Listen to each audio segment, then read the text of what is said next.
The sun scorched the cracked earth of Dry Creek, a forsaken frontier town clinging to survival like the threadbare curtains in Miss Polly's saloon. Wind carried grit through the desolate streets, biting into skin like tiny needles. Hunger gnawed at the ribs of every living soul, man, woman, and child. In the middle of it all stood Clara Weston, her once fine boots now cracked, the hem of her skirt stained with mud and dust. She clutched a sack of biscuit she'd bought with her last coins she'd earned cleaning floors and nursing wounded soldiers back from the edge. Children ran barefoot through the streets, some orphaned by bandits, others by fever. Clara found them each day, dirty, skinny, lost, and fed them what she could. She'd been doing it for weeks, until now, with only 6 biscuits in hand. She felt the weight of despair settle in her bones. She knelt beside the huddled orphans beneath the broken church steps, handed out each biscuit with a soft, "Here now, eat slow." The last child, a boy no older than 6, clutched her hand before taking the final piece. "Miss Clara, don't you want one?"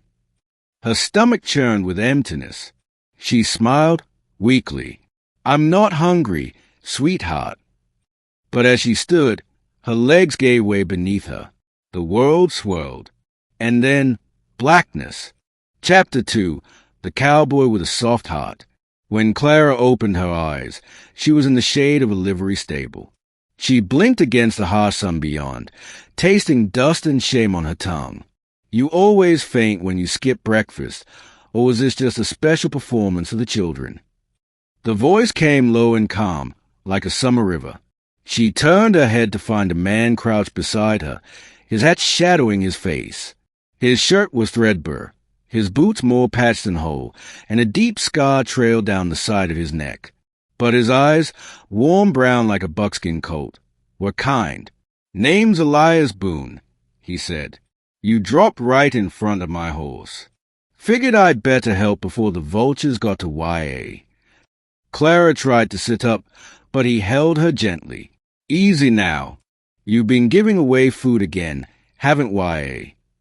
"How'd you know?" He pulled a chunk of cornbread from his stool bag and offered it. "Because I saw you do it. Every day for the last week. I've been watching. Not in a strange way, just notice you."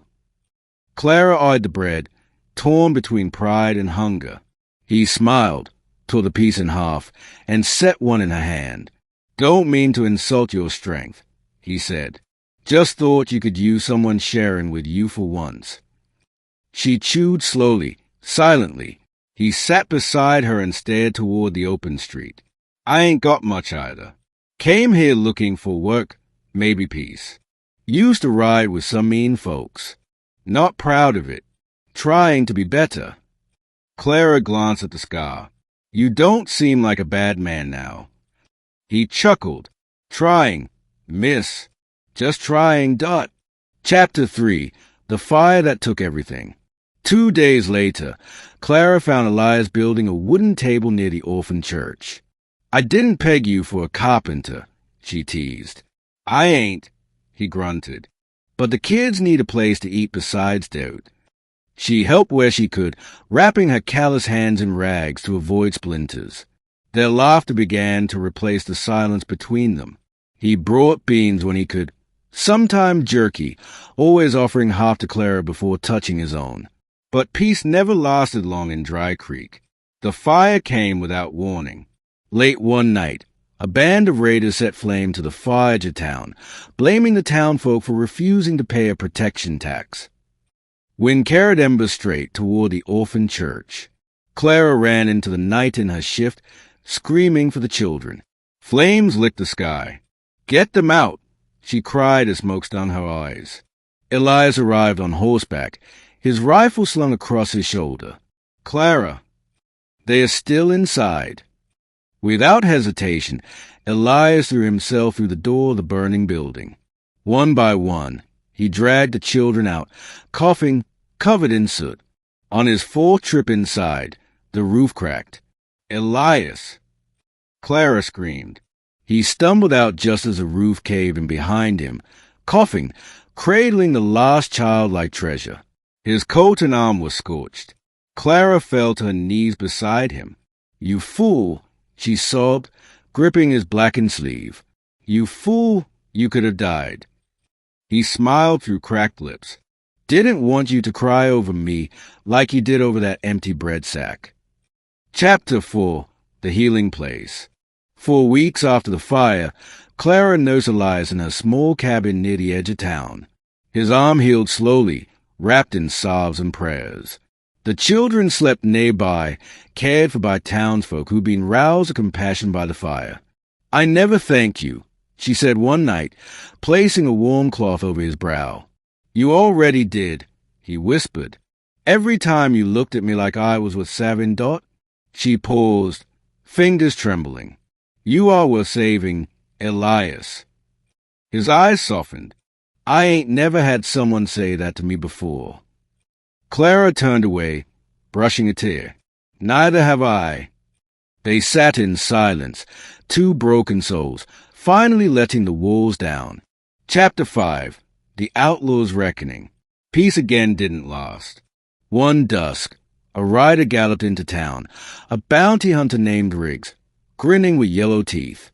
"I'm looking for Elias Boone," he spat. "Got a warrant here says he robbed 3 stagecoaches, left 2 men for dead."